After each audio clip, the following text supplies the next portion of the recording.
Vamos entonces a continuar. Vamos un poco recapitulando lo que hemos explicado la clase pasada acerca de lo que viene a ser esta parte de fisiología. Bueno, ya habíamos hablado un poco acerca de lo que era la parte de lo que era la estructura, de lo que era la nefrona, ¿no? Y también habíamos hablado acerca de lo que era el tema de la filtración glomerular, ¿no? Acerca de las presiones, ¿no? Que algunas eran, ¿no? A favor o dentro de lo que era el vaso sanguíneo, ¿no? Y que aseguraban justamente el proceso, ¿no? selectivo, ¿no? De que de algunos componentes de la orina pasen a través de esta membrana, y obviamente hay otras que no van a pasar por el peso molecular que van a tener. Pero luego, ¿qué pasaba? En este caso, el filtrado, ¿no? Todo el componente. Recuerden que el filtrado carece de células y carece de proteínas, en este caso de globulinas y de albúmina. Todo el resto va, en este caso, a ser parte de lo que es el filtrado. Ahora, al llegar justamente al filtrado, también había que recordar que ahora todos estamos dentro de lo que eran los túbulos, en este caso contorneados, y también en lo que es el asa de Henle, que cada una de ellas va a tener una función acá. Pero de manera paralela teníamos una serie de vasos, ¿te acuerdas? Que se llamaban los vasos peritubulares, ¿cierto? Y que esos vasos peritubulares, ¿no? Que van a ir paralelos a estos túbulos contorneados, van a ser responsables de lo que viene a ser los dos, ¿no? Lo que es absorción y secreción tubular, ¿no? Para ponernos en este caso en el contexto. Entonces aquí, como puede ver, habíamos hablado que en el túbulo contorneado proximal, ¿no? En el proximal, que era la primera fase, aquí lo que se tenía, lo más importante de la función era la reabsorción de lo que era el 100%, ¿te acuerdas? El 100% de lo que viene a ser de aminoácidos y el 100% de glucosa. Era lo que se tenía que reabsorber al 100%. Y además, el 65% del agua, ¿no? El 65% del agua. Alguna fracción de lo que es potasio, alguna fracción de lo que viene a ser cloruros, ¿no? Pero lo más importante era eso, aminoácidos, glucosa y el 65% de lo que representa en este caso el agua.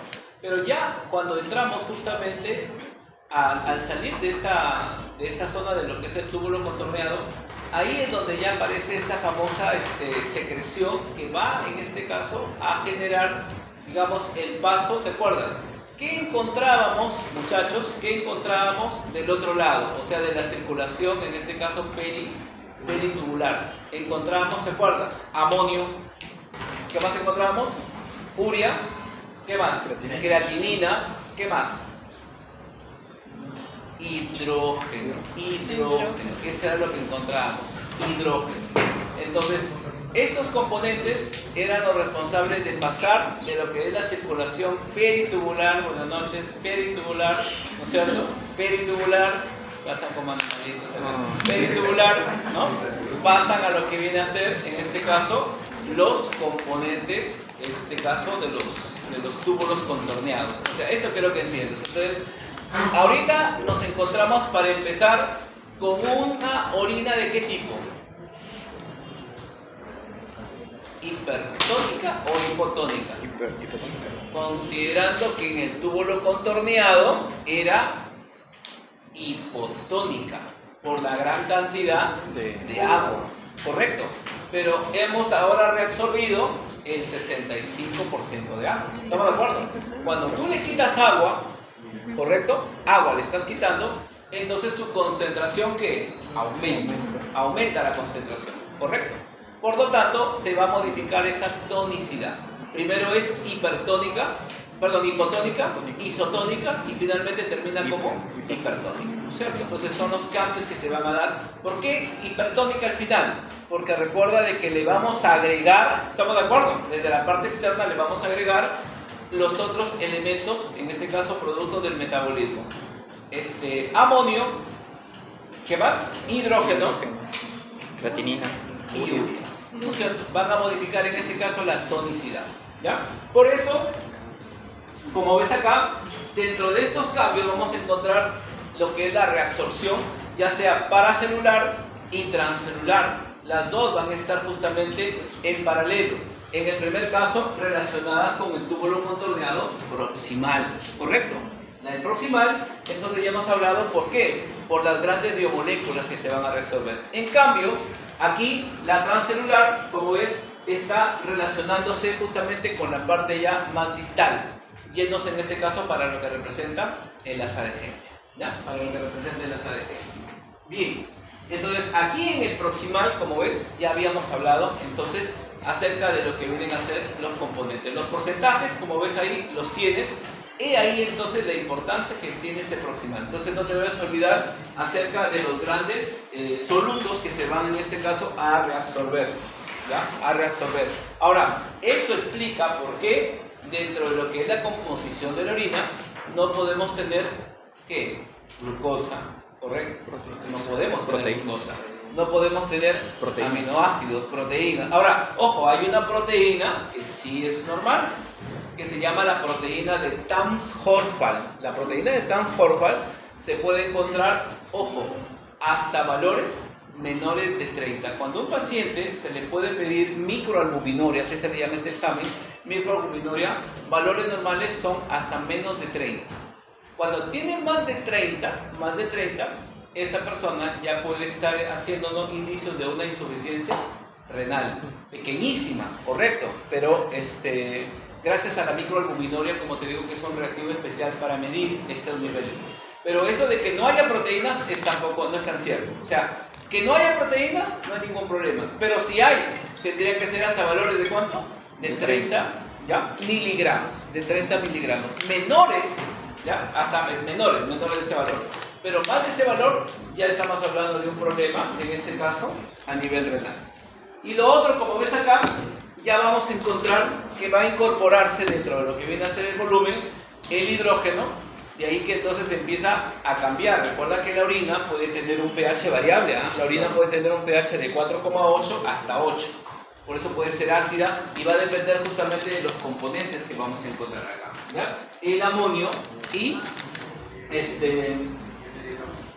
la urea. Ojo, un dato importante, el amonio, ¿ya? El ion amonio es el que le da el clásico olor a la orina, ¿correcto? La orina, recuerden que tiene un color, ¿correcto? Y ese color es gracias a la urobilina, pero el olor es amoniacal. El olor de la orina es amoniacal y es gracias a ese componente que está presente dentro de lo que viene a ser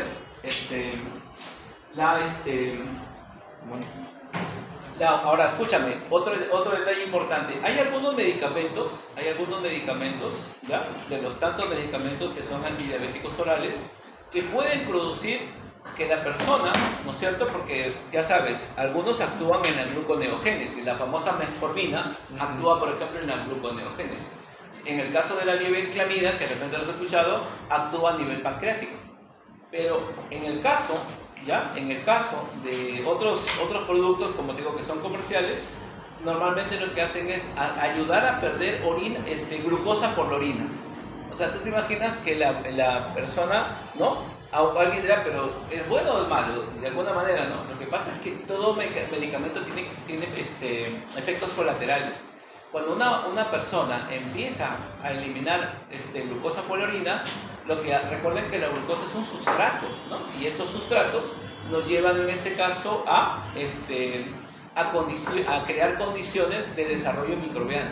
En otras palabras, en español, una persona que elimina glucosa por la orina va a desarrollar infecciones urinarias. O sea, es un medicamento que sí es bueno, pero que tiene como efecto colateral, y recuerden, los diabéticos tienen inmunosupresión, y como inmunosupresión pueden desarrollar, en este caso, que algunos patógenos como la E. coli puedan en este caso proliferar y desarrollar en este caso una infección urinaria, ¿ya? Una infección urinaria.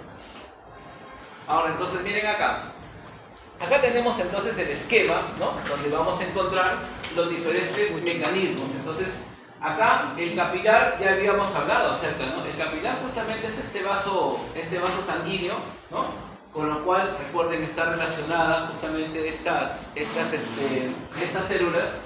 Esta es la luz, por ejemplo, miren acá, Esta es la parte de la luz del túbulo contorneado proximal, que ya hemos hablado, pero esta es la parte urinaria, ¿cierto? Esta es la parte urinaria. Obviamente esta sería la célula, pero por fuera estaban los vasos ventriculares, ¿no es cierto? Esto es un poco para poder entender. Entonces acá, desde la luz, como podemos ver, desde la luz se empieza a reabsorber el sodio, la glucosa y los aminoácidos. ¿Estamos de acuerdo? Pero el mecanismo por el cual se van a reabsorber ambas biomoléculas es a través de un cotransporte, para entender ese mecanismo, a través de un cotransporte. Ahora, recuerden que el sodio, como electrolito, siempre va a estar en esa relación porque es un mecanismo de arrastre, ¿no? Que va a ayudar a poder reabsorber las otras biomoléculas. Ahora, y después de que han llegado a la luz justamente de este epitelio, van a ingresar, ¿no? Primero de lo que es la luz del túbulo a la célula, en este caso cúbica, y luego de la célula cúbica pasan ¿a dónde? Pasan al capilar, ¿correcto? Entonces estamos hablando aquí de ¿qué? De reabsorción, ¿correcto?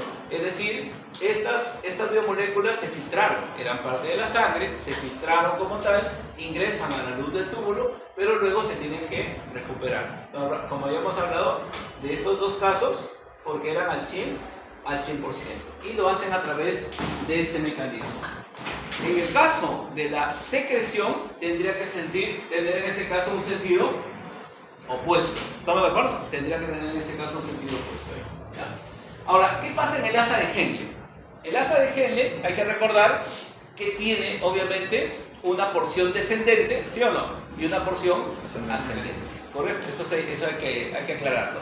Pero aquí, como ves, básicamente los cambios que se van a dar, ya no entra la glucosa, no entra en este caso los aminoácidos, pero sí entra a tallar todo lo que viene a ser la parte del agua y la parte de lo que vienen a ser los electrolitos. Estos van a empezar, como ves acá, a modificarse. ¿Qué se va a reabsorber en el asa de Henle? El 15% del agua. Considera algo, ya se reabsorbió el 65% en el túbulo contorneado proximal y hasta aquí ya va el 80%. Luego se va a reabsorber en este caso los electrolitos, ¿correcto? Sodio y potasio, que obviamente son los que van a irse de manera paulatina reabsorbiendo. En el caso del cloruro también es otro electrolito que también por su carga también permite ese intercambio. Y finalmente el caso del bicarbonato y el calcio y el magnesio, ¿no? Ahora escúchame, el bicarbonato juega un papel acá importante porque recuerda de que el bicarbonato es un buffer. ¿Qué es un buffer? Viene a ser justamente una sustancia que va a regular el pH, ¿correcto? El pH. Entonces, el riñón debe saber regular esos niveles de bicarbonato, ¿correcto? Recuerda, cuando el bicarbonato en el cuerpo está aumentado, hablamos de una alcalosis. Claro. Ahora, y esa alcalosis metabólica, cada vez que el efecto sea en el riñón, el apellido es metabólico. Cuando es respiratorio, ¿ya? Es cuando está relacionado con el CO2, ¿ya? CO2 tiene que ver con apellido respiratorio, pero cuando es bicarbonato es metabólico, ¿ya? Entonces, ¿qué pasa? El ejemplo que les había dado, una persona que tiene deposiciones líquidas, la característica particular de esas deposiciones es la pérdida de bicarbonato. Correcto, entonces al perder bicarbonato, pregunta, ¿qué pasa con el pH? ¿Aumenta o disminuye? Disminuye. Entonces la persona entra en una acidosis metabólica. Correcto. Y como les había dicho, cuando alguien vomita, la diferencia ¿dónde va a ser? En el tipo de vómito. Tiene que especificarte en el examen, ¿es un vómito gástrico o es un vómito bilioso? Cuando es bilioso, tiene jugo pancreático. Y recuerden que el jugo pancreático es alcalino. Todo lo que sea alcalino está en relación al bicarbonato. ¿Correcto? En el bicarbonato. Entonces, hay un poco la diferencia. Entonces, ya sabemos los solutos que se van a reabsorber dentro de lo que viene a ser el asa de Henle. Pero como ves acá, aquí aparece una palabra que se llama osmolaridad. La osmolaridad tiene que ver con las concentraciones de los solutos más importantes. ¿Quién? El sodio, ¿estamos de acuerdo? El sodio, ¿qué más? El potasio, el cloruro, ¿correcto? El potasio y el cloruro. Es más, esto va a ser importante para poder saber, en los ejercicios que vamos a ver la otra semana, los aniones GAC. Los aniones GAC son los que nos van a ayudar a poder identificar o diferenciar los diferentes tipos de acidosis que hay. Hay unas acidosis, por ejemplo, que son acidosis metabólica con anión GAC normal, con anión GAC positivo, con anión GAC negativo. ¿Cómo saber eso de ahí? Porque eso de ahí, vamos a ver, está determinado por una fórmula, ¿ya? Pero como ves, aquí la osmolaridad del líquido tubular todavía no se parece a la sangre. ¿Por qué dice eso? Porque definitivamente es que acá las concentraciones del sodio y el potasio todavía se encuentran elevadas, ¿correcto? Recuerda que acá, ¿ya? Quien está modificando todo es el agua. Vuelvo a repetir, cuando aquí la palabra clave de la concentración, muchachos, tiene que ver con el agua. A más agua, menos osmolaridad. ¿Estamos de acuerdo? O sea, hablamos por la concentración de sal. A menos agua, más concentración. Entonces, acá la concentración está en función al agua. ¿Y hasta ahorita cuánto se ha resolvido? El 80%, ¿no? Sumándole el 65%, el 65%. Entonces, acá, como puede ver, a nivel de lo que viene a ser el asa de Henle, ¿no? Hay una porción, por supuesto, descendente, que te había mencionado, y una porción ascendente. Entonces, aquí, como puedes ver, existe un mecanismo de reabsorber el agua. Pero en el asa de Henle sucede algo bastante particular. Para que ocurra este mecanismo, va a suceder que algunas porciones van a ser permeables al agua y otras van a ser impermeables al agua. ¿Correcto? Entonces, cuando es permeable, solamente se va a reabsorber, en este caso, el agua, permeable. ¿Estamos de acuerdo? Pero en el caso de que sea impermeable, ¿no? El agua ya no se modifica, pero lo que va a empezar a absorberse viene a ser ¿qué? Los solutos. Los solutos empiezan a movilizarse desde lo que es el espacio tubular. Vamos utilizando ese término, ¿te parece? A todo lo que es esta parte de la nefrona, desde el espacio tubular hasta ¿dónde? Hacia los vasos peritubulares. Ahí nos entendemos. Entonces miren acá. Acá tenemos la rama, en este caso ascendente, ya va en este caso hacia arriba.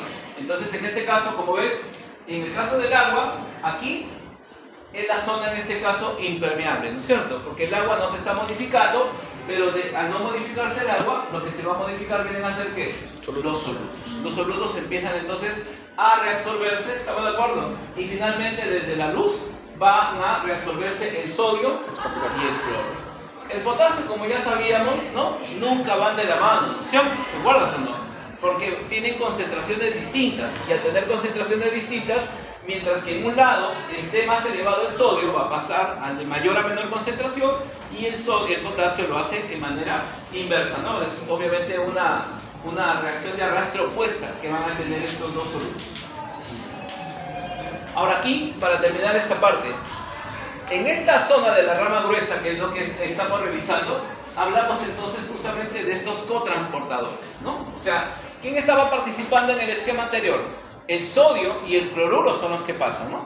Pero el potasio funciona con un elemento de contrarrastre para que pueda pasar los otros solutos. Por eso se habla de un cotransportador sodio, potasio, cloro, ¿correcto? Pero no es que los tres van en el mismo sentido, no. Los que van a pasar al espacio, al vaso peritubular, solamente es el sodio y el cloruro. Recuerda, por la carga que tiene, ¿ya? No pongas cloro, te va a poner cloro para que no. No, es cloruro, por la carga negativa, ¿sí? Bien. Y entramos a lo que es el túbulo distal. En el túbulo distal, recuerda que todavía estamos en esta parte de reabsorción, ya se reabsorbe del 10 al 15% del agua. O sea, ya estamos hablando aproximadamente del 90 al 95% de agua. O sea, mira la gran cantidad que se está reabsorbiendo de agua. Entonces, no es que el agua, ¿por dónde se pide la orina? No, pues, o sea, date cuenta, la parte de la orina solamente es una fracción de lo que uno ingiere, ¿no? Y pequeñas cantidades ya, porque de lo que es el sodio y el cloro. Entonces, la tonicidad de la orina empieza a modificarse, porque ya le estás quitando, ¿qué? Los solutos, correcto. Pero también le has quitado, en este caso, le has quitado agua. También, obviamente, vamos a encontrar cotransportadores, pero aquí, como puede ver, aparecen ya receptores para ciertas hormonas. Hay algunas hormonas que actúan, en este caso, a este nivel. Y como ves, acá se reabsorbe el calcio, ¿no es cierto? El calcio a través de la no, pero ¿cómo se llama, pues? Paratormona. La paratormona actúa en este nivel para reabsorber, en este caso, ese elemento. Pero la pregunta es, ¿reabsorbe calcio y Cloruro. Ay, el sodio. ¿El sodio? Es de fisiología 1. Excreción de quién. Así como el sodio y el potasio van en direcciones opuestas. El calcio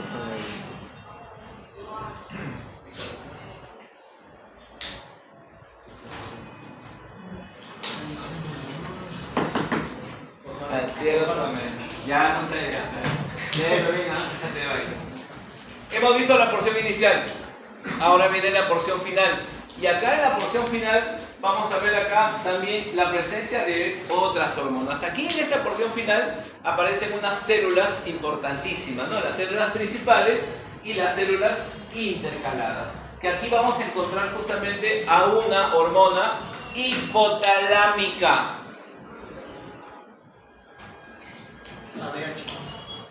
ADH. Claro, la antidiurética.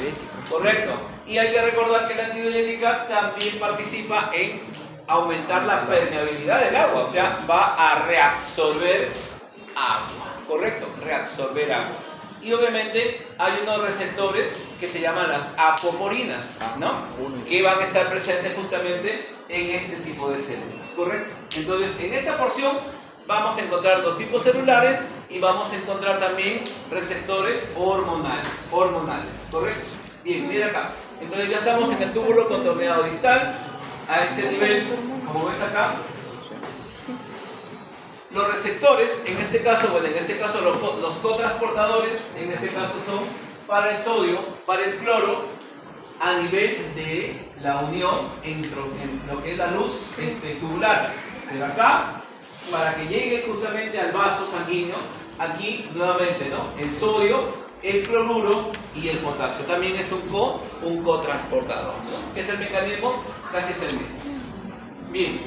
Y acá pues lo que te estaba mencionando, ¿no? Ya en la que es el túbulo colector vamos a encontrar la reabsorción final de estos solutos y entramos entonces acá a esas hormonas para ver.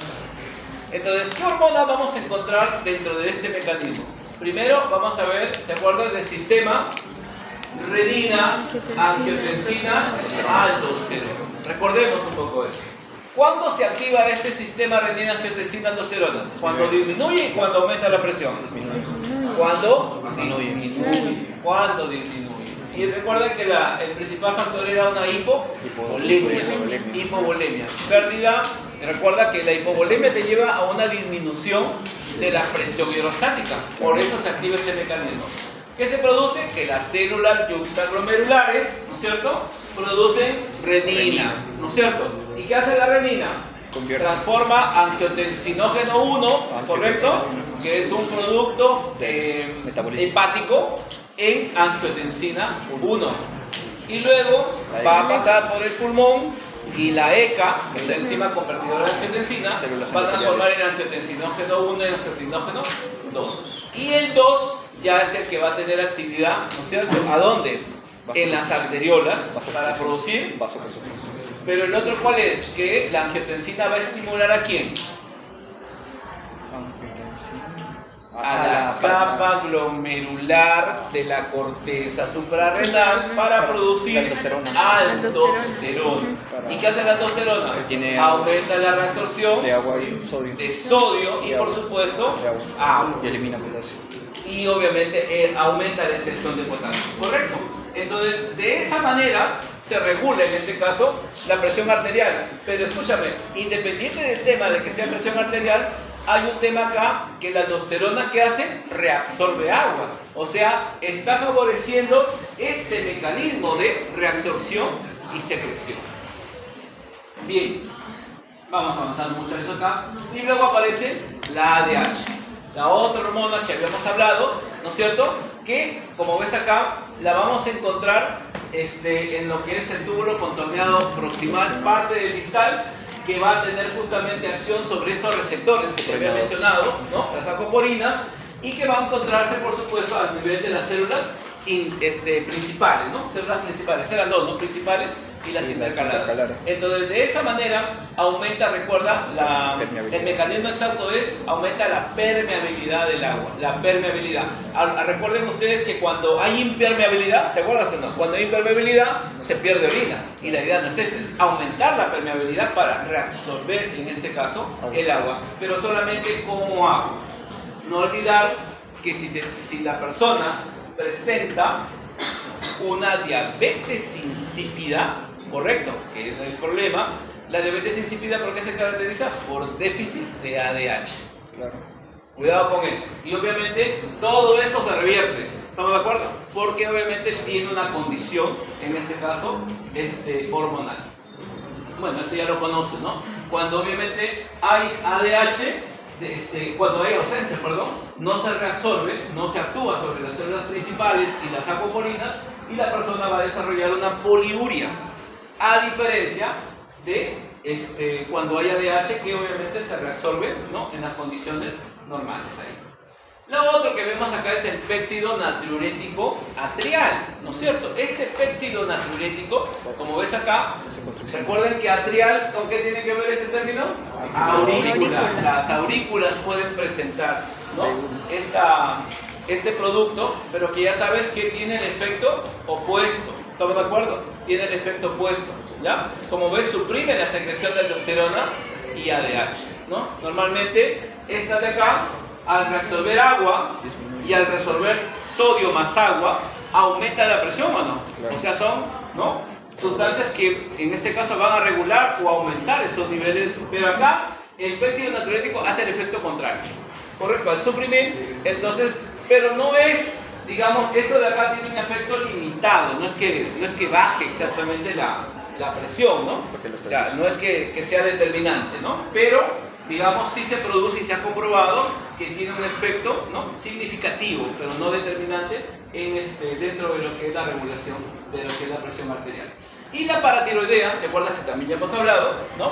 Que tiene su receptor, ¿dónde? Y que mira acá, ¿tiene que ver con quién? Ahí está, fosfato. Correcto, o sea, aumenta en este caso la permeabilidad para lo que es la reabsorción de calcio, correcto, y por supuesto al aumentar los niveles de calcio, ¿te acuerdas o no? Se daba obviamente una hipercalcemia. La hipercalcemia era 3 niveles. El primer nivel es a nivel renal. ¿Cuál es el otro nivel?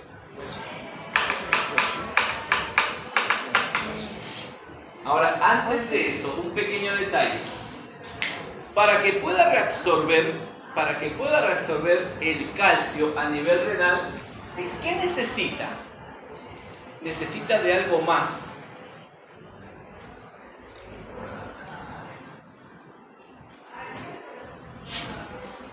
Algo que esté en tu piel. No me digas bellos, enfermo. Vitamina D.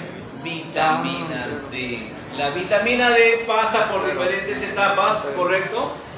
Se tiene que activar, ¿no es cierto? Y recuerden que cuando llega a lo que es el hígado, llega como 24, ¿correcto? 24 hidroxicolecalciferol. Y obviamente en el riñón se va a convertir en 1,25 hidroxicolecalciferol, que es la forma activa de la vitamina D. Y con esa forma activa es que recién va a ayudar a la reabsorción justamente del calcio. ¿Ya? La reabsorción del calcio entonces tiene la importancia de esa vitamina D. Pero como ves acá, lo va a inhibir, en este caso al fosfato. ¿Correcto? Al fosfato. Bueno, y ahí están los diferentes mecanismos, ¿no? Lo que te había hablado, ¿no? Entonces acá, como ves, aquí ¿qué había pasado en la primera porción? En la primera porción, entonces, solamente no había solutos, ¿no? No había células y no había proteínas, pero la cantidad de sal era la misma. Por eso es que se habla de que hay una isotonicidad. Pasando el túbulo contorneado, ¿qué ha pasado? Se ha reabsorbido, ¿no es cierto? Se ha reabsorbido en este caso ¿qué? El agua. ¿Correcto o no? ¿Cuánto era? 65% acá, pero en el asa de Henle 15. era el 15, o sea ya el 80. Entonces al quitarle eso, incrementa los niveles de sal, ¿no?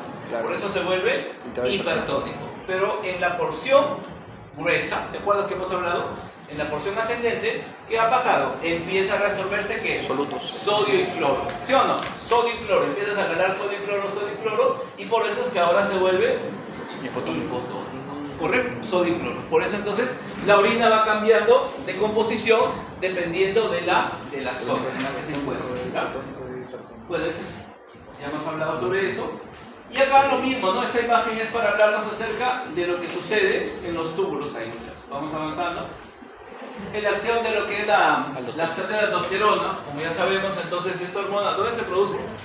En la célula, ¿En qué parte? la corteza, la ¿En qué glomerular. parte? glomerular. Capa glomerular de la corteza suprarrenal. Entonces, esta aldosterona, como ves acá, favorece la reabsorción de sodio, pero ya sabemos nosotros que el sodio jala agua, o sea, es un mecanismo indirecto. O sea, al jalar agua, al jalar sodio, estás aumentando la osmolaridad. Y al aumentar la osmolaridad, aumentas en ese caso la permeabilidad del agua. Para compensar, porque recuerda que el agua lo que hace buscar es equilibrar la concentración de estas sales. No olvidar una cosa importante, ¿no? Recuerden ustedes que el sodio, que lo venimos estudiando, ¿no? Desde hace rato, sus dos cambios producen daño cerebral.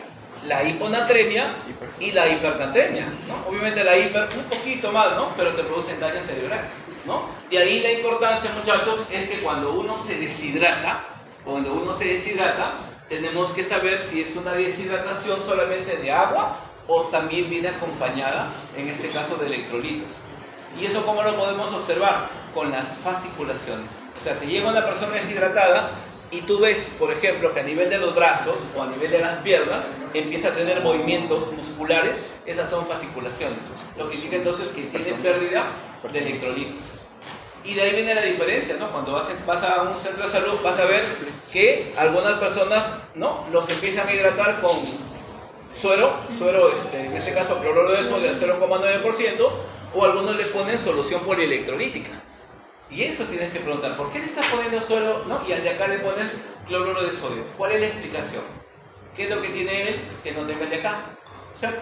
Entonces eso tiene que tener una fisiopatología acerca de esos cambios. O sea, ¿por qué? Porque si uno tuviera, por ejemplo, a la mano, digamos, un análisis de gases arteriales, entonces en los análisis de gases arteriales en los hospitales te salen las concentraciones. Es otra cosa, otra cosita, como dicen, ¿no? Pero un centro de salud no tiene nada, pues. Entonces no vas a ir, en este caso, a colocar, si es que clínicamente es lo mismo que pasa con el tema de los vómitos. El vómito tiene una composición distinta a una diarrea. Entonces, de eso va a depender la reposición del volumen. ¿No? Entonces, por eso decía, el tema renal no es tan sencillo, ¿ya? No es tan sencillo. Y miren acá, célula principal. ¿Quién más tenía receptores en la célula principal? La ADH. ¿No es cierto? También que hemos hablado de la ADH. Bien, y obviamente acá estamos hablando de este mecanismo, ¿no?, para lo que es la regulación de la presión. Bueno, acá estamos hablando de estos receptores que hemos hablado, ¿no?, los receptores de la coporina, que vienen a ser justamente para la ADH, ¿no?, y que esto de acá en realidad son, en este caso, un sistema de segundos mensajeros. Recordemos que una hormona, por definición, viene a ser el primer mensajero, y que las hormonas hidrosolubles tienen su receptor a nivel de membrana. Lo que hacen justamente es que al unirse activan a una proteína, que es la proteína G, y la proteína G va a transformar o va a desarrollar un proceso de desfosforilación. ¿De quién? Del ATP, del adenositrifosfato. Le va a quitar 2 átomos de fósforo y se transforma en el AMP cíclico. Este AMP cíclico es el segundo mensajero. ¿Correcto? Del primer mensajero al segundo mensajero. Y él es el que va a desarrollar justamente una actividad enzimática que va a terminar justamente con la síntesis de estas acoporinas, que finalmente son los que van a ayudar a ¿qué? A aumentar la permeabilidad del agua. ¿Correcto? Aumentan la permeabilidad del agua. Bueno, acá ahí está lo que es la antidiurética, ¿no es cierto? Y obviamente el mecanismo es el mismo, ¿no es cierto? Es decir, se van a formar acá unas vesículas en la cual van a encontrar estos receptores que ya sabemos cómo se producen y que al estar justamente en esa superficie aumentan en este caso la permeabilidad. Vamos avanzando y se acabó un poco, sí, ya se acabó. Vamos al siguiente capítulo, ¿ya? A la siguiente semana.